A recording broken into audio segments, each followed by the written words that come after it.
با عرض سلام بیننده‌های عزیز و ارجمند، هواداران همیشگی فوتبال شبکه ورزش پخش برنامه‌های خود را ادامه می‌دهد و این نوبت ما برنامه 90 دقیقه را مستقیما از شبکه ورزش منظور شما می‌کنیم و این هفته ما راجع به بازی‌های دور 26 چمپیونات مملکت حرف خواهیم زد. یادآور می‌شیم که روزهای سه‌شنبه و چهارشنبه بازی‌های این دور برگزار شدند. همراه با کارشناس فوتبال سابق بازیگر تیم ملی سپاهان خوجامов راجع به 5 بازی اساسی این دور صحبت انجام می‌دهیم. خب بیاید متوجه می‌شیم به نتیجه‌های بازی‌های برگزار شده در این دور. استرافشان روز سه‌شنبه در میدان خود بازی را با کلوب مرکزی ورزش ارتش مساوی کرد. یک بازی بسیار هم مهم. روشن باشد به طور هنگاموی در میدان خود از کوکتاش با حساب 2-3 شکست خورد. استقلال در بازی آخرین خانگی خود به دروازه فایزکند 5 گل زد. ختلان هم در بازی آخرین خانگیش با حساب 3-1 ظفر یافت. خوجند باشد توانست با حساب 2-1 بر اسخط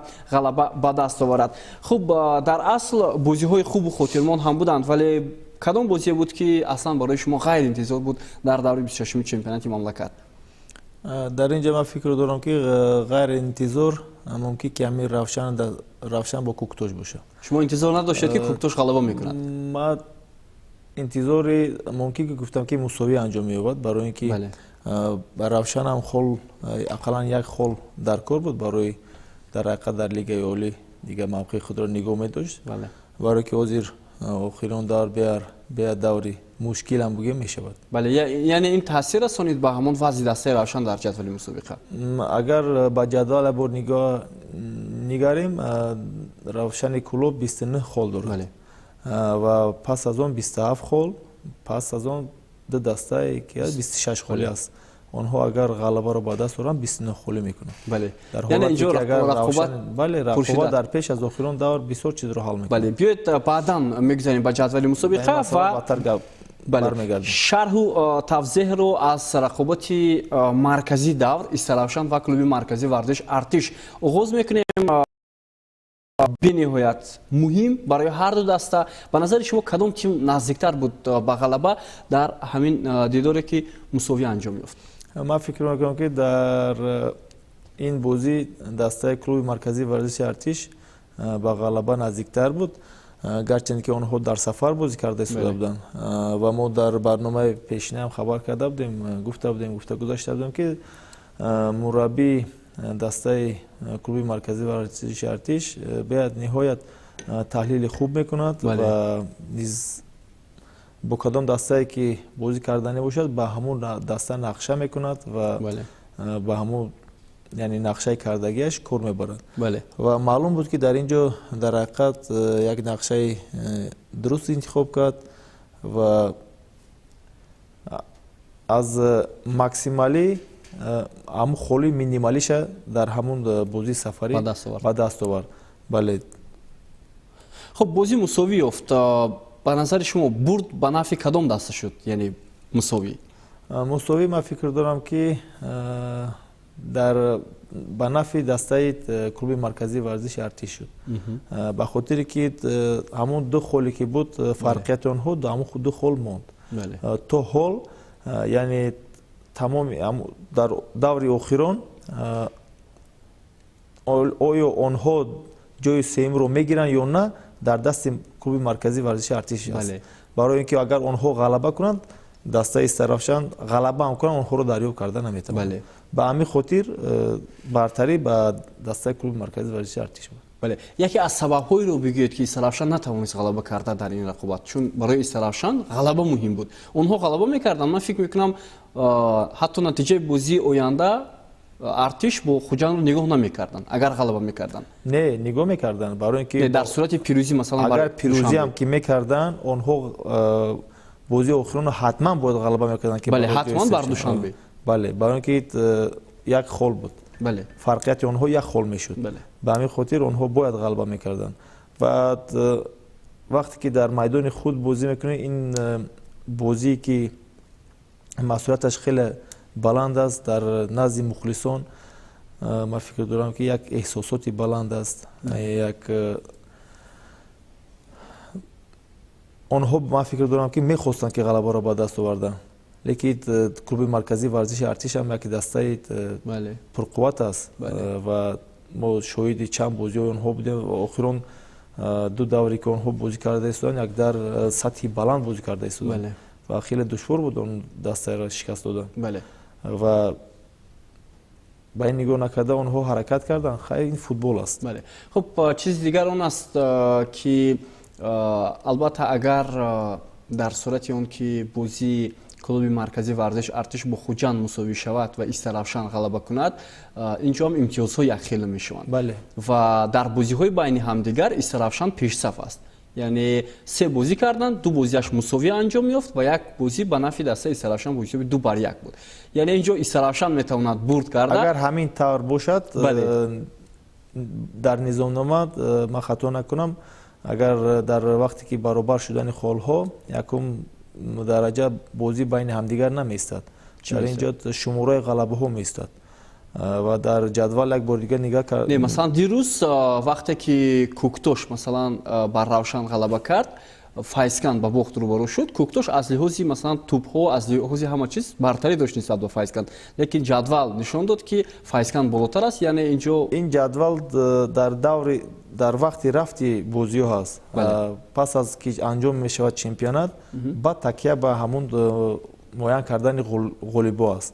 инҷо боз ҷузъи дигар аст. бале, вақте ки дар он ҷо баъд дар ҳамун такя мекунанд, барои он ки дар он ҷо пункти муайян кардани ғолибон аст ва дар он ҷо дар ҳолате ки холҳо баробар мешаванд, якум нуқтаи шумораи ғалабаҳо аст. хуб биёед боз ҳам ин мавзӯъро дар охири барнома баҳс мекунем, чунки ҷадвали мусобиқаро онҷо намоиш медиҳанд. хуб биёед ҳоло мутаваҷҷеҳ мешавем ба андешаи сармураббиёни ҳар ду даста, Муҳаммадҷон Ҳабибуллоев ва Амин Субҳонӣ.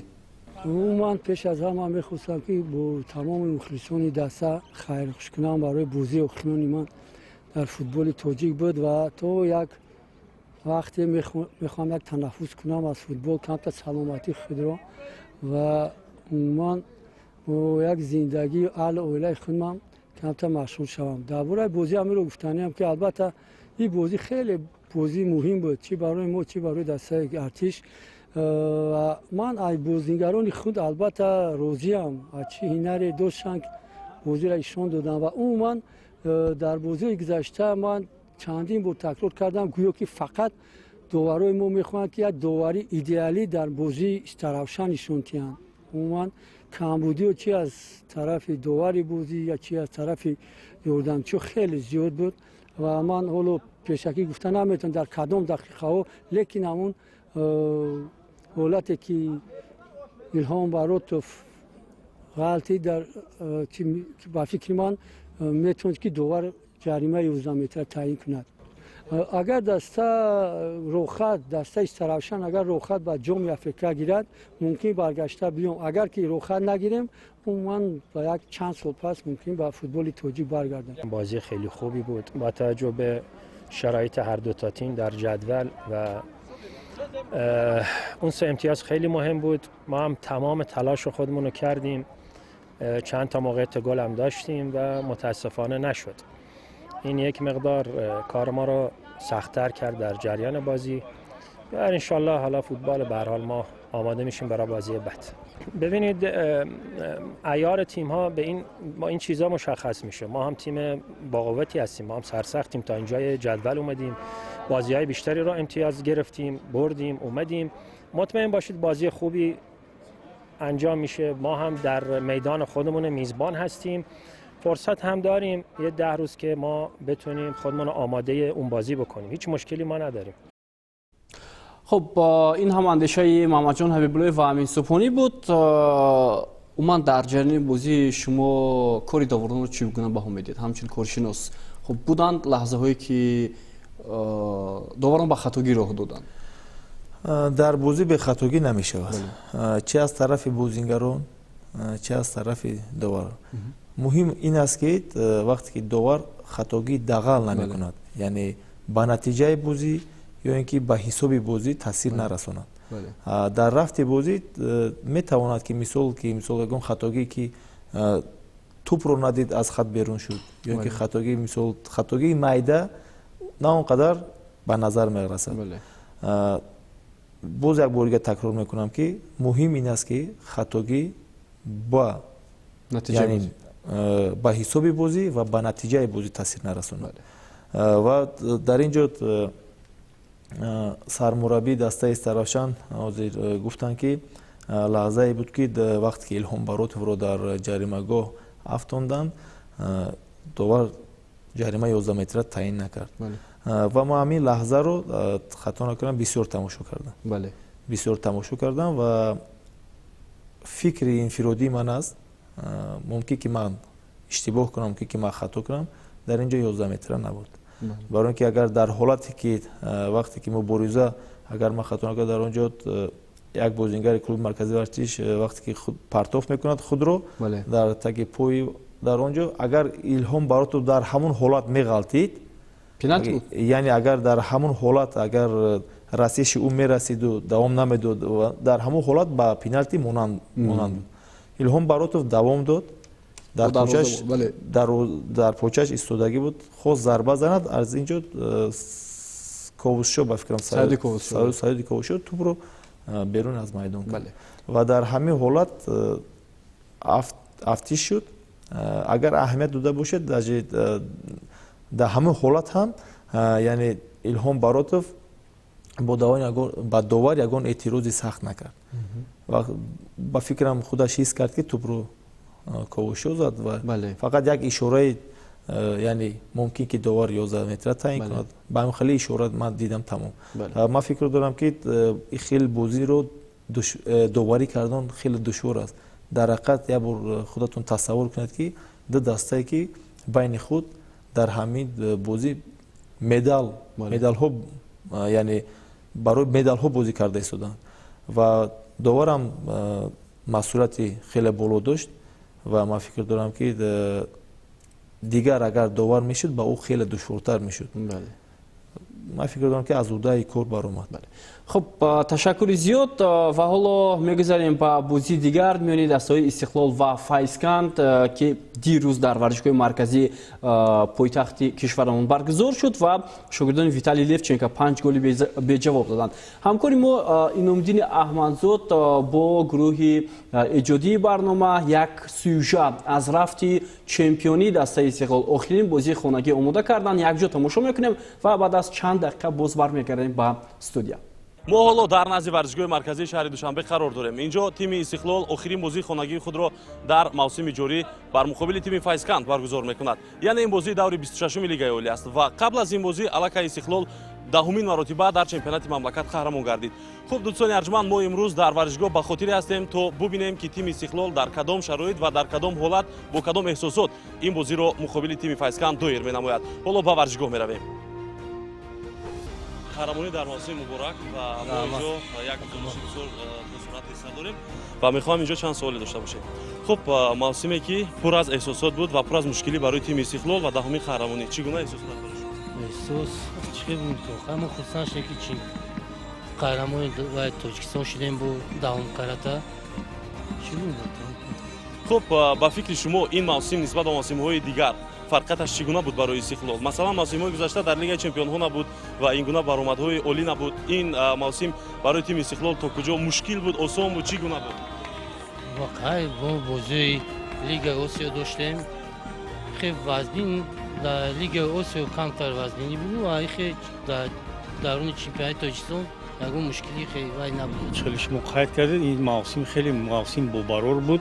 ما توانستیم که پیش از همه در لیگ قهرمانی آسیا یک برآمد خوب انجام دهیم و توانستیم بار دهم قهرمان تاجیکستان شویم و باز در پیش بازی جام تاجیکستان است و حرکت میکنیم که جام تاجیکستان هم به دست آوریم.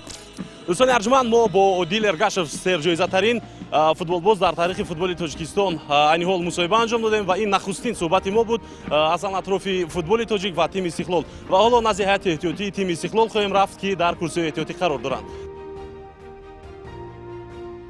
فکر شما اوید این موسم بسیار جالب و مشکل و قهرمانی که دهمین بار بود برای استقلال؟ ما خیلی خوشحالیم که دهمین بار قهرمان میشویم. بازی امروزه خیلی مشکل است برای تیم استقلال. حرکت میکنیم که امروز هم بازی رو غلبه کنیم. Ну, это юбилейный 10-й раз, поэтому все рады, что мы стали в 10-й раз чемпионами. Каждое чемпионство, оно само по себе сложное. Если не будешь стараться и не выкладываться полностью, так легко все удается. ҳоло мо бо яке аз бозингарони ҷавони хатти ҳуҷуми тими истиқлол Салом Ашур Муҳаммадов мусоҳиба анҷом хоҳем дод ва фикрҳои ӯро атрофи қаҳрамонии даҳуми тими истиқлол хоҳем донист. Меравем. бисёрам хурсанд шудем ки қаҳрамон шудем ва эҳсосоти бениҳоят хуб аст барои як бозингари ҷавон ки қаҳрамон гардид. خب از همه لحظه های جالب در موسم در لیگ چمپیون‌ها نمیگم چون اونجا همه چیز جالب بود در لیگ عالی کدام حالت از همه خاطرماندتر برای شما بود همچون بازیگر جوان تیم дар бозӣ бо алҳилол вақте ки мо 4-1 буридем дар он ҷо хелеам лаҳзаҳои таърихӣ буд ва хеле хурсанд шудем. ташаккури зиёд ва ман мехостам дар бораи атрофи бозие бигӯям ки шумо бар муқобили тими падаратон бозӣ карда будед ва ҳатто гол задед. Чӣ гуна эҳсосот буд? Оё бас аз бозӣ ягон суханҳои дағал аз ҷониби падар? Не, расти габи чӣ нагӯ, вале аз як тараф хурсанд шуд, аз дигар тараф зиқ шуд ки ман ба ӯ гол задам. Вале футбол аст. ҳар як бозингар бояд барои як корашро бикунад. Салом алайкум Искандар ва табрик мегӯем шуморо ба даҳумин қаҳрамонии тими Истиқлол. Мавсим чӣ гуна буд фикрҳои шумо дар бораи қаҳрамонии даҳуми Истиқлол? мо беяд сахт мехостем ки ҳамин даҳум карата гирем. баъде ки имрӯз гирифтем ба фикри ман хела феное ки мо дорем бо хурсанд мешавем ба и история таърих да мешавад. Мақсад ман хела хурсандам ки ман дар таърихи Истиқлол ҳастам даҳум карата чемпион шудагӣ. ва нақшаҳо барои мавсимҳои оянда чӣ гуна хоҳад буд? Дар Истиқлол боқӣ мемонед барои қаҳрамониҳои баъдӣ мубориза мебаред ё ин ки рости гап мо фикри оянда ка ҳастем. соли дигар насиб худо хоҳад лига чемпионова бо иштироки хубтар ин сола нишон диҳем. Алишер Ҷалилов, қаҳрамонӣ ва эҳсосоти шумо дар бораи мавсиме ки пушти сар шуд? нафаҳмидам. мавсиме ки пушти сар шуд, қаҳрамонии даҳум барои Истиқлол. фикри шумо чӣ аст? мо хеле хурсанд ҳастем ки мо чемпион шудем, задача выполнить кардем, тайёрӣ ба соли дигар. хуб ба фикри шумо қаҳрамоне ки имсол барои Истиқлол ба даст омад нисбат ба солҳои гузашта мушкилтар буд ё ин ки осонтар? ҳар сол футбол қийтар мешавад, барои сол қийтар буд. табрик мегӯям барои шумо. Рустам Соиров.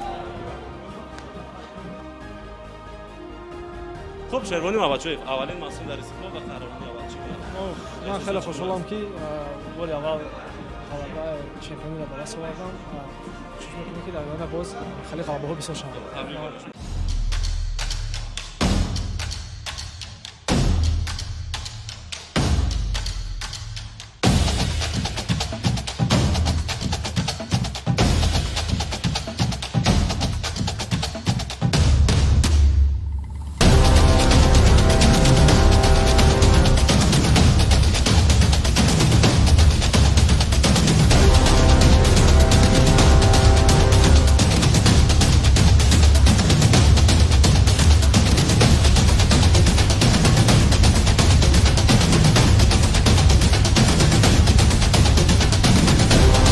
Абдухалил Боронов наметавонад онро истифода бурда.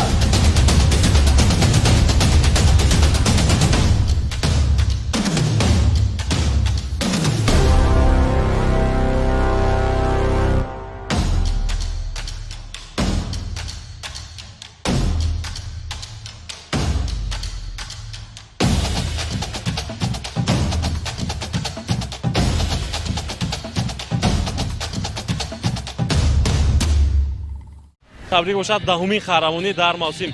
Ну, с каждым сезоном становится все труднее и труднее, так как Истиклол на протяжении нескольких лет является флагманом таджикского футбола.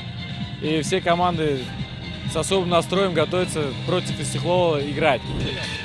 Салом алейкум, ака Ҷаҳонгир. Хуб, табрик боша ғалаба ва қаҳрамонӣ ҳамчунин. Саломат бошед. Фикри худро дар бораи мавсиме ки Истиқлол пушти сар кард мегуфтед? мавсим хеле хуб гузашт барои Истиқлол, барои дастаи Истиқлол. мо миннатдории худро ба ҳамаи мухлисое ки дар ҳамин Тоҷикистон ояд беруни Тоҷикистон дастгирӣ мекунем, раҳмати калон мегӯем, ташаккури зиёд. Салом алейкум. Табрик боша қаҳрамонӣ яке аз қисматҳои муҳимтарини корро дар дастаи Истиқлол маҳз духтурони даста анҷом медиҳанд ва бигӯед ки аз нигоҳи духтурон ин мавсим барои тими Истиқлол чӣ гуна буд?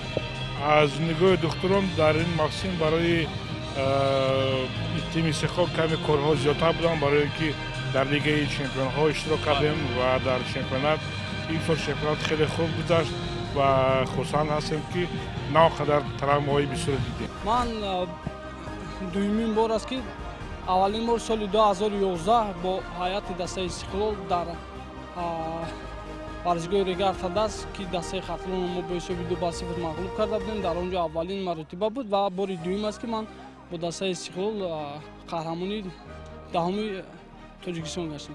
чӣ гуна ки дидем бозӣ барои дастаҳои Файзканд ва Истиқлол яке аз бозии хотирмон ҳам буд ва инҷо мо гузориши худро аз варзишгоҳи марказии шаҳри Душанбе аз ҷараёни маросими ҷоизасупорӣ барои тими Истиқлол ба поён мерасонем.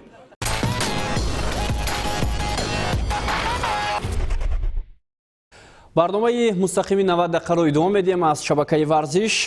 як гузориши хуб ҳам аз ҷониби ҳамкори мо Иномиддин Аҳмадзод буд ки роҷеъ ба охирин бозии дастаи Истиқлол ва ҳамчунин маросими супоридани унвони чемпионӣ дар мавсими имсола омода карда шуд. хуб ба назари шумо Файзканд баъд аз ҳамин бозӣ ки ба дарвозаи худ 5 гол сар дод вазъашро бадтар накард дар чемпионат барои боқӣ мондан?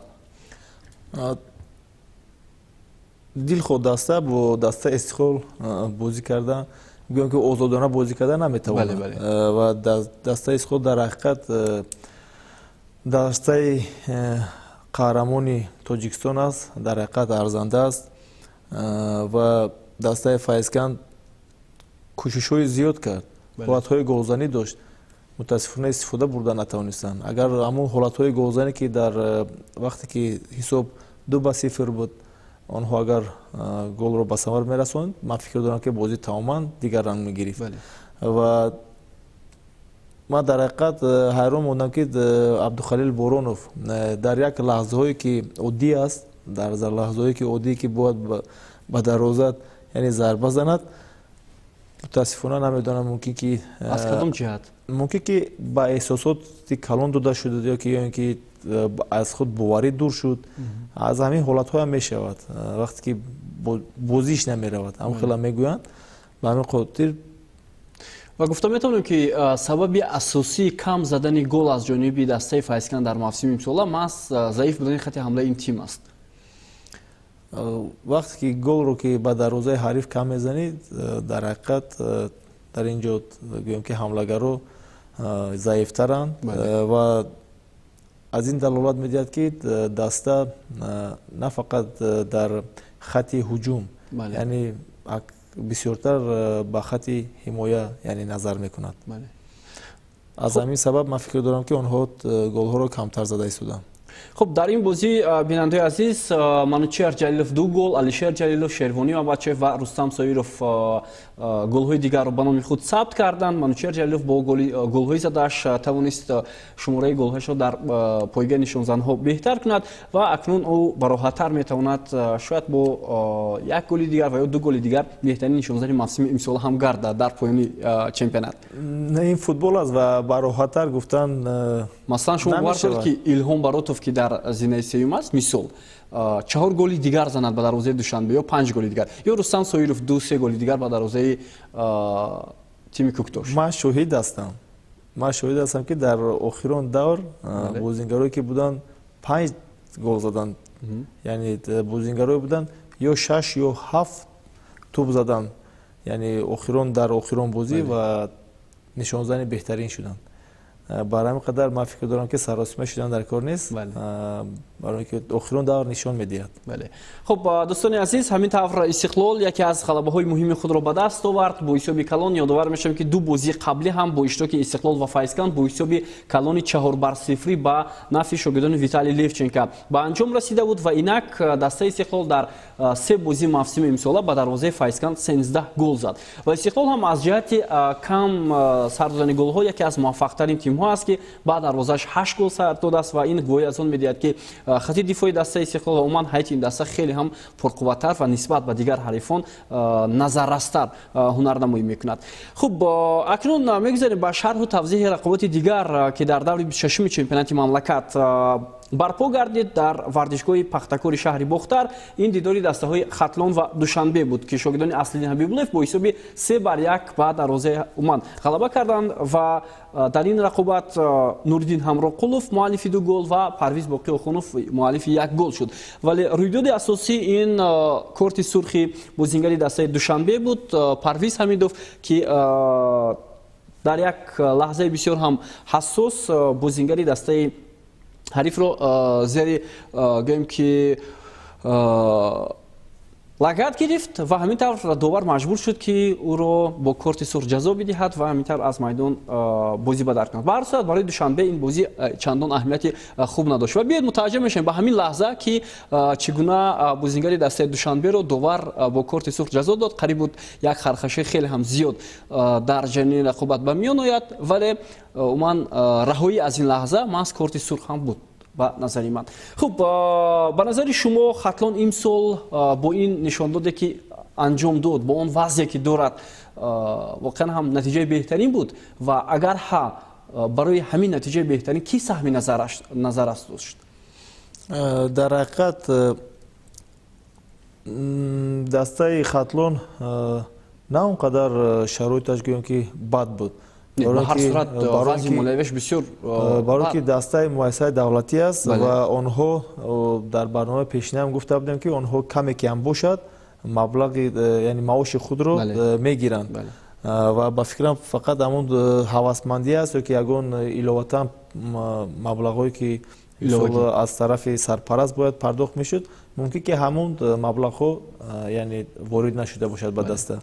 ва ба ин нигоҳ накарда даста дар ҳақиқат дар мавсими ҳамимсола беҳад як бозӣ хуб нишон дод. дар сараввал мо фикр накарда будем ки дастаи Хатлон то ин дараҷаро яъне бозӣ хуб нишон дод. ин чиз аз ин далолат медиҳад ки дар ҳақиқат сармураббӣ тавонист ки дастаро якҷо кунад, муттаҳид кунад ва чӣ нақшае ки дошт дар пеш ҳамон нақшаҳоро амалӣ гардонад, чӣ дар берун аз майдон, чӣ дар даруни майдон. ва вақте ки мусоҳиба мекард сармураббии дастаи Хатлон дар як хел бозиҳо аз шогирдонаш яъне розӣ буд, дар як хел бозиҳо яъне аз шогирдон норозӣ буд ки онҳо чизе ки ман талаб мекардам ҳамин чизҳоро иҷро накарданд.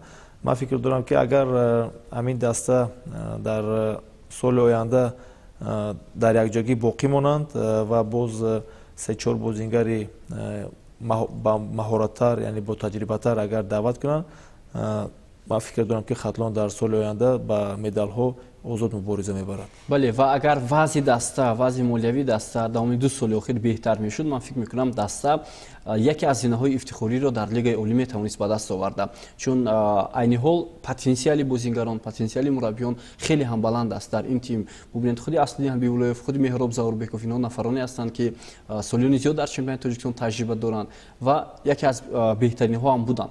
хуб, биёед ҳоло гӯш меандозем ба андешаи Аслиддин Ҳабибуллоев ва ҳамчунин сармураббии дастаи Душанбе Ҳикмат Шарипов. пеш аз ҳама мехоҳам шогирдонро бо ғалабаи навбатӣ табрик кунам. баъд нисбати бозиамиро гуфтаниам ки ду қисми бозие ки мо тамошо кардем, қисми якум ва дуюм фарқияти калон доштанд.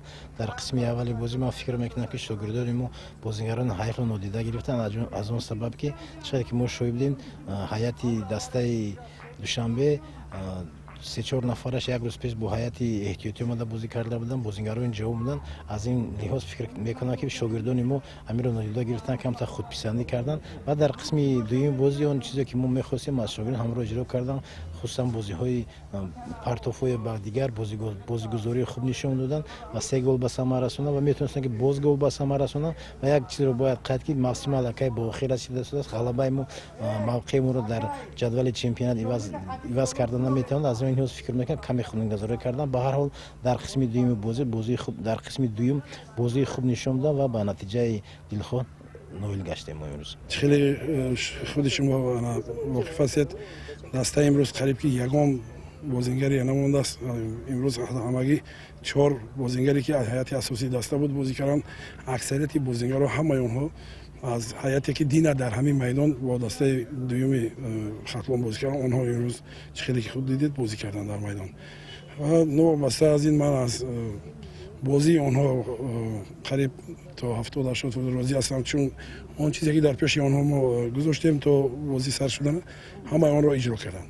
хай футбол бегол зебо нест ва қудрату тавоноии бачаҳое ки дина бозӣ карданд дар имрӯз ҳам аз ҷиҳати ҷисмонӣ ҳам аз ҷиҳати техникаи назар ба дастаи хатлон хеле камтар буд ва худ шоҳиди он гаштем ки ҳисоб 3-1 даста чӣ хеле ки худ медонед. боз ҳам як бор дига такрор мекунам, тамоми қариб ки ҳамаи бозингароне ки дар якним даври мусобиқот иштирок доштанд дар даври якним давр гузашт. баъди он қариб 10-12 нафар дастаро тарк карданд. ба наздикӣ боз баъди бозии Истиқлол боз 4-5 нафари дигар низ дастаро тарк карданд. имрӯз дар ҳамин ҳол қарор дорем. дастаи Хуҷанд боз ҳам ба ғалабаи навбатии худ даст ёфт. онҳо дар дерби шаҳри Хуҷанд Исхатаро бо ҳисоби 2-1 мағлуб карданд ва имтиёзи навбатии худро ба даст оварданд. Хуҷанд пирӯзии навбатиро ба даст овард ва мавқеашро устувор намуд. аммо чаро Исхата ҳоло ҳам наметавонад пирӯз шуда? фикр мекунам Исхата ҳамон бозиҳое ки нишон дод уман нишон дода наметавонад. хуб сабаби инро шумо дар чӣ мебинед? масалан мо борҳо гуфтем ки сабабаш масалан рафтани чанд бозингар, вале сабаби аслӣ дар чӣ аст? манам фикр мекунам ки сабаби аслӣ ҳамун рафтани бозингарои калидӣ аз даста ки онҳо дар ҳолатҳое ки ба даста гол лозим буд, холҳои зарурӣ буд, ҳамун нафарҳо яъне роли худро бозӣ мекарданд ва ба даста холҳои муҳимро меоварданд. ман фикр дорам ки иллати асосӣ дар ҳамин аст ва пас аз бохти Исхата бо дастаи Хуҷанд яъне ҳолати худро на он қадар хуб кард. барои ин ки дастое ки пас аз онҳо буд беҳад наздик шуданд ва аҳамият диҳем ки онҳо 27 хол доранд ва ду дастае ки пас аз он омада истодааст 26 холӣ. дар ҳолате ки вай ду дастае ки ғалаба карданд, дастаи Исхат агар мағлуб шавад метавонад лигаи олиро тарк кунад. ба ҳамин хотир ман фикр дорам ки охирон бозӣ онҳо тамоми кӯшишу талошҳои худро ба ҳамин равона мекунанд ки онҳо бояд ғалабаро ба даст оранд. бале хуб бинандаои азиз, албатта мо медонем ки Хуҷанд чанд давр пештар аллакай мавқеи дуюмро барои худ ихтисос дода буд. ба ин хотир ягон ангезаи гирифтани ҷойҳои намоён барои ин даста нест. онҳо дар зинаи дуюм қарор мегиранд ва ҳамин тавр ду бозии дигар дорад тими Хуҷанд. яке аз он бозиҳо маҳз бо клуби марказии варзиш Артиш дар сафар ва бозии дигар бозии хонагӣ бо Истиқлол, бозии мавқуф монда. хуб ба назари шумо Хуҷанд чӣ гуна бозӣ мекунад муқобили клуби марказии варзиш Артиш? чунки албатта барои Хуҷанд ҳама чиз таъмин шудааст ва онҳо метавонанд бо ҳайати ҷавонон ҳам бозӣ кунанд. дар ҳақиқат оё метавонад Хуҷанд бо ҳамин ҳоло шояд мотиватсия набошад дар даста барои пирӯзӣ муқобили клуби марказии варзиш Артиш ҳунарнамоӣ кунад? бори дигар такрор мекунам ки дар инҷа дар ҳақиқат мотиватсия на он қадар баландам ки бошад ба майдон бозингар барои яъне премиалӣ мегӯянд, яъне ҳавасмандкунӣ дастаро ҳавасманд мекунанд. яъне онҳо бояд профессионал бошанд ва чемпионатро дар як сатҳи зарурӣ бояд анҷом диҳанд. новобаста ки ин бозӣ охирон аст, бозӣ лозим аст ё ки бозӣ лозим нест. лекин дар ин ҷо бартариро ман ба дастаи клуби марказии варзиши Артиш медиҳам. барои чӣ? барои ин ки ҳозир клуби марказии варзиши Артиш танҳо барои бозии охирон тайёрӣ мебинад. дастаи Хуҷанд бояд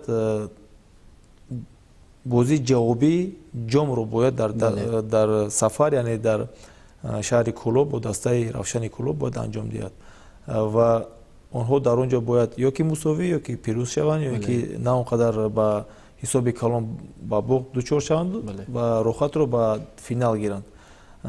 пас аз он бозӣ онҳо бояд дар сафар бо дастаи клуби марказии варзиши Артиш яъне даври охиронро бояд анҷом диҳанд ва онҳо бояд як чизро дар фикр дошта бошанд, бояд ба як хатогии дигар роҳ надиҳанд ки дар инҷо кортҳо ҳам ҳаст.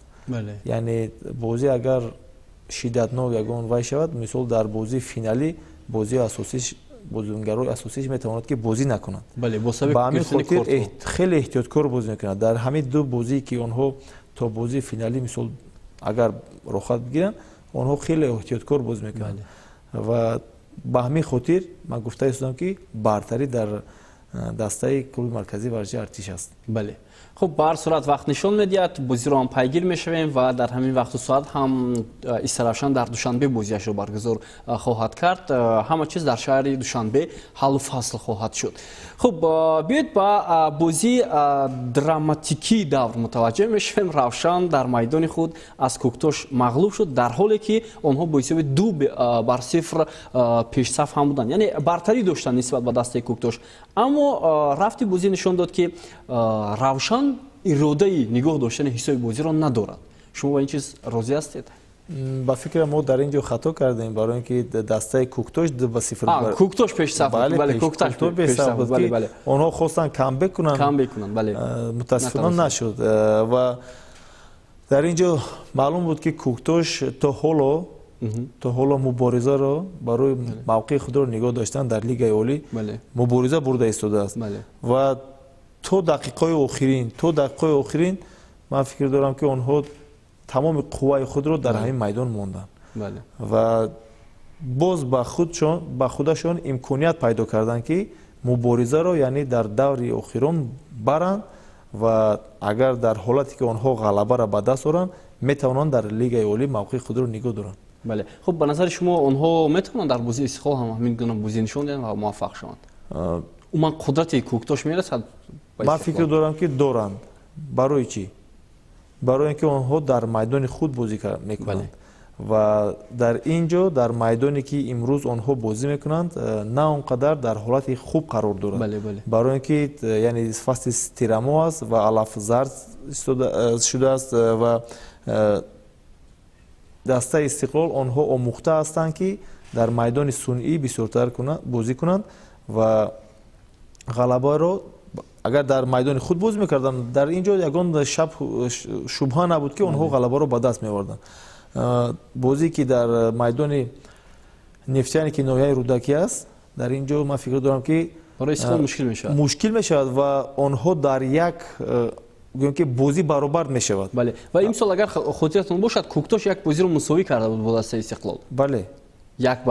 بله. برای اینکه در اینجا در وای میدان روزی در نزد مخلصان خود کوکتوش من فکر دارم که بازی خوب نشان میدهد. بله. خب به هر صورت وقت نشان میدهد که کوکتوش با چه نتیجه نایل میشود و یادآور میشیم که در بازی مقابل روشن گل طلایی را محض امیرجان سفروف در دقیقه پایانی رقابت زد و همین طور پیروزی تیم کوکتوش را با حساب 3-2 تامین کرد. هرچند فوتبالسازان دسته روشن امکانات های خیلی هم زیاد آورده توانستند. خب دوستان عزیز در پایان این رقابت هم حالا میبینیم که یک چند نفر هم حضور داشتند با دعوت باشگاه فوتبال روشن در ورزشگاه مرکزی شهر روشن. یکی از آنها این سابق بازیگر دسته پامیری دوشنبه سرگئی بودلویف بود. حالا متوجه میشیم که این متخصص راجع به بازی دسته روشن و کوکتوش فکرهای خود را چگونه بیان کرد و بعداً باز برمیگرده.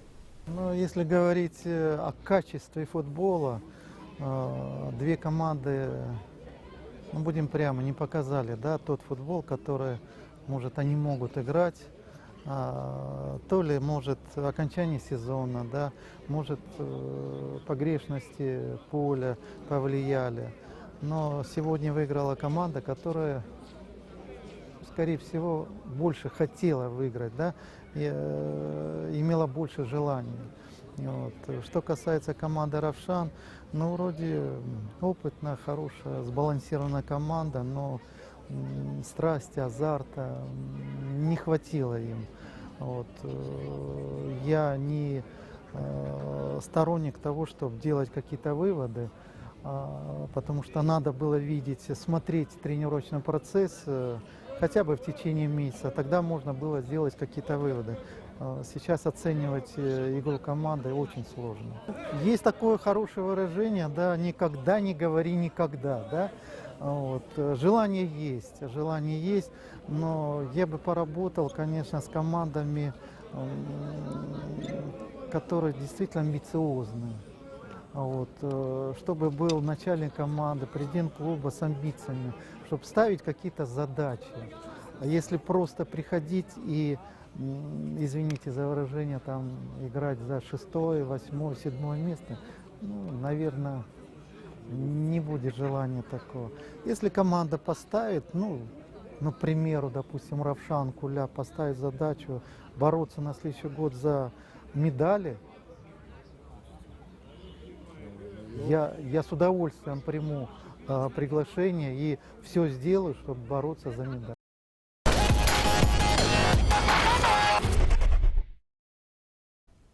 бармегардем ба идомаи барномаи 90 дақиқа ва гуфтем ки ҳайати рамзии даври 26-ум ҳам ҳоло манзури бинандаҳо мешавад. Дар ин давр беҳтарин бозингарон ба ҳайати рамзии давр аз рӯи фарзияи шабакаи варзиш интихоб гардиданд. Хуб, биёед мутаваҷҷеҳ мешавем дар дарвозабони клуби марказии вардиш артиш Раҳат Ҷабаров қарор гирифт. Дарвозабони туркмани ин даста ки муқобили дастаи Саравшан дарвозаи ин тимро аз гол эмин нигоҳ дошт. Далер Имом Назаров, Алексей Ларин аз Истиқлол, Бахтиёр Қаландаров аз Саравшан, Саёди Қовусшо аз тими артиш дар хати дифо қарор гирифтанд. Беҳтарин дифогарони даври 26-ум. Дар маркази майдон Амирҷон Сафаров аз Куктош, Парвиз Боқӣ Охунов аз Хатлон, Эҳсон Бобоев аз Хуҷанд, Нозим Бобуҷонов аз Хуҷанд дар марказ мавқеъ гирифтанд. Дар хати ҳамла бошад ду нафар, инҳо Манучер Ҷалилов аз Истиқлол ва Нуриддин Ҳамроқулов аз дастаи Хатлон мавқеъ гирифтанд ки ҳарду ҳам ду голи ба дарвозаи ҳарифони худ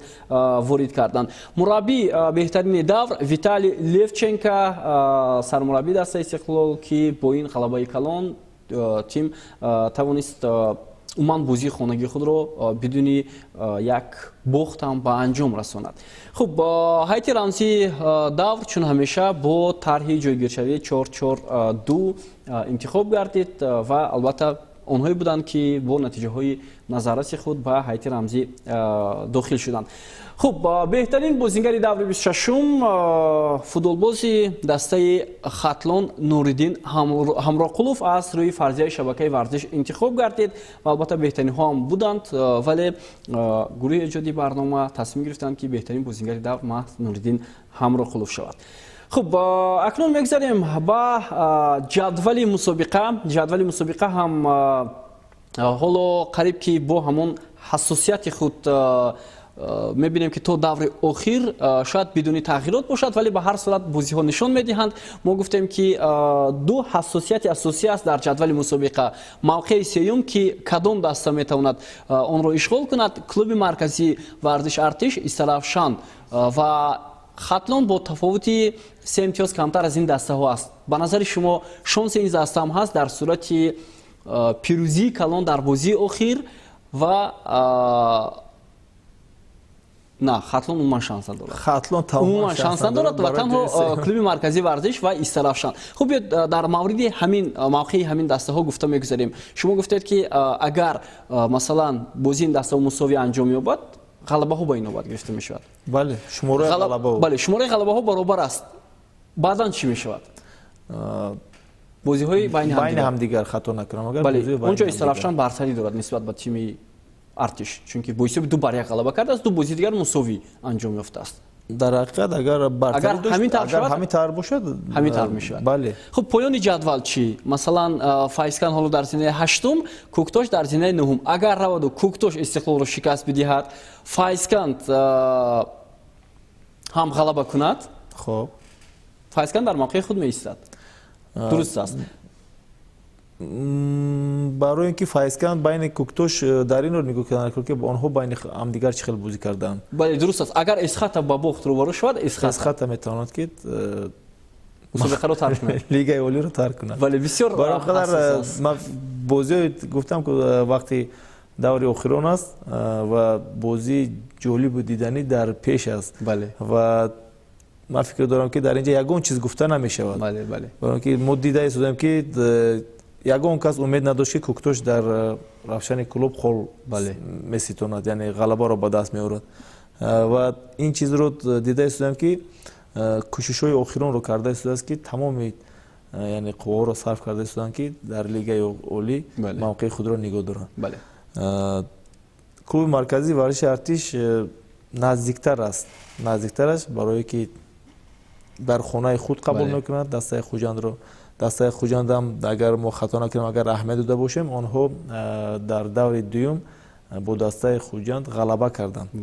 3-1 буд ба фикрам, агар хато накунам. Ва беяд дастаро нағз медонад, чи Рустам Хоҷаев дастаи клуби марказии варзиширо, чи Субҳонӣ дастаи Хуҷандро. Ман фикр дорам ки дар ин ҷо бозӣ яъне ки мураббиё байни ҳамдигар бозӣ тактикӣ мешавад.